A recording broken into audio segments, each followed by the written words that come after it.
हिंद दोस्तों, अब तो हद हो गई। आज बिल्कुल भिवानी के अंदर ऐसा जुर्म हुआ है, अत्याचार हुआ है। एक सूबेदार साहब जो कि पोस्टिंग जा रहा था, मूवमेंट ऑर्डर था, आई कार्ड था, और उसके साथ टोल प्लाजा पे इस तरह अभद्रता, मारपीट और बच्चों के साथ था। घर भी नहीं पहुंचा, रोहतक से अपने घर जाना था और बीच में इन लोगों ने इसके ऊपर अत्याचार किया। मैं ये किसकी गलती है? फौजियों की गलती है, नियम की गलती है, सरकार की गलती है? किसकी तानाशाही है?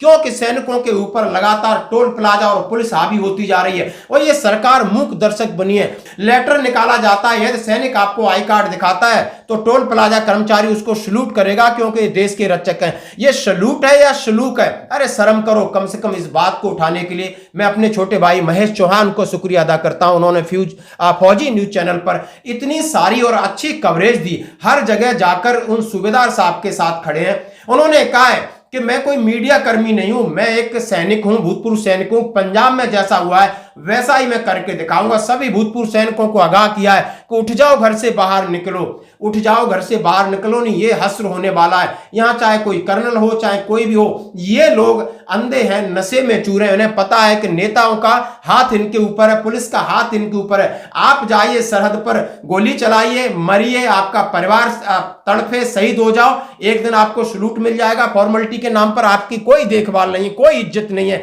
शर्म आनी चाहिए। आपने इस सूबेदार साहब, जैसा कि आप सामने इंटरव्यू देख सकते हो, अपने बच्चों के साथ ट्रेन में आए और घर में यहां पर पहुंचते हैं रोहतक। अपने छोटे भाई, वो भी फौज में, उससे फोन करते हैं, भाई गाड़ी लेके आ जा, मुझे घर जाना है। और उसके बाद टोल प्लाजा पे जो बदतमीजी होती है वो आप देख सकते हो। टोल प्लाजा कर्मी ना ही मूवमेंट ऑर्डर को मान रहे, ना ही आई कार्ड को मान रहे। उसके बाद मैनेजर से बात करने के लिए बोलते हैं, मैनेजर के पास जाता है, मैनेजर किस तरीके से फाइल फेंकता है, बदतमीजी करता है, और बाद में जाने लगते हैं, मारपीट करता है, गाड़ी की तोड़फोड़ करता है। एक एक चीज आपने महेश भाई ने पूरी अच्छे से कवर की है। और बिल्कुल, और उसके बाद दबाव बनाते हैं। उसके बाद आप एफआईआर होती है। उन्होंने कहा है कि अब नहीं रुकेंगे, न झुकेंगे, और इसका हम प्रतिशोध करेंगे। और प्रतिशोध करने की बारी है। यानी एक सर्विंग सूबेदार साहब है, मूवमेंट ऑर्डर दिखा रहा है, फिर आपको और क्या चाहिए? लूट लो हमको। यानी बातें करते हो सलूट की। माननीय गडकरी जी, अब तो हद हो गई। आप एक बहुत अच्छे नेता हैं, बहुत ईमानदार नेता हैं। कम से कम फौजियों की दुर्दशा करा दी इस सरकार ने, आप मानो या न मानो।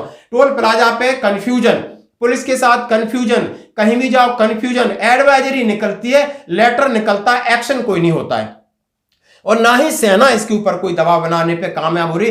कम से कम आप जाकर के हद हो गई कि माननीय रक्षा मंत्री जी भी इसके ऊपर एक क्लैरिफिकेशन दे दें कि ऐसा क्या हो रहा है। कोई नहीं देता। सारे इंसिडेंट होते हैं, पुलिस अपना काम कर रही है, आप अपना काम कर रहे हो। फिर किस बात का ये चैनल है? किस बात का चैनल है? सेना के अंदर एक सिपाही को दर्द होता है तो वो जाकर के अपने सेक्शन कमांडर को जाकर के, नंबर 1 को जाके, बीएचएम को, सीनियर जे को, सूबेदार मेजर अधिकारियों को, सीओ को, सीओ से नहीं तो कमांडर, कमांडर से नहीं तो जीओसी, जीओसी नहीं तो आर्मी कमांडर, आर्मी कमांडर नहीं तो जनरल, चैनल बना है। लेकिन यहाँ का चैनल किस प्रकार का नेताओं का चैनल है कि ये सेना के बारे में बस जाते हैं, केक वेक रिबन विबन काट कूट के अपना काम खत्म कर दिया। लेकिन इनके दर्द को, उनकी तकलीफ को क्यों नहीं सुना जाता?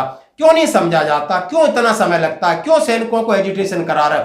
क्यों सैनिकों को रोड पे ला रहे हो? कम से कम अब हमें फिर इसकी एक जंग लड़नी पड़ेगी। और जैसा कि महेश फौजी ने कहा है कि आप समझ सकते हो, उनकी वाइफ थी, उनके साथ अत्याचार, गुनाचार किया। 112 डायल करते हैं, पुलिस भी किस तरह रिएक्ट करती है वो भी आपको ये समझाने की कोशिश कर रहे हैं।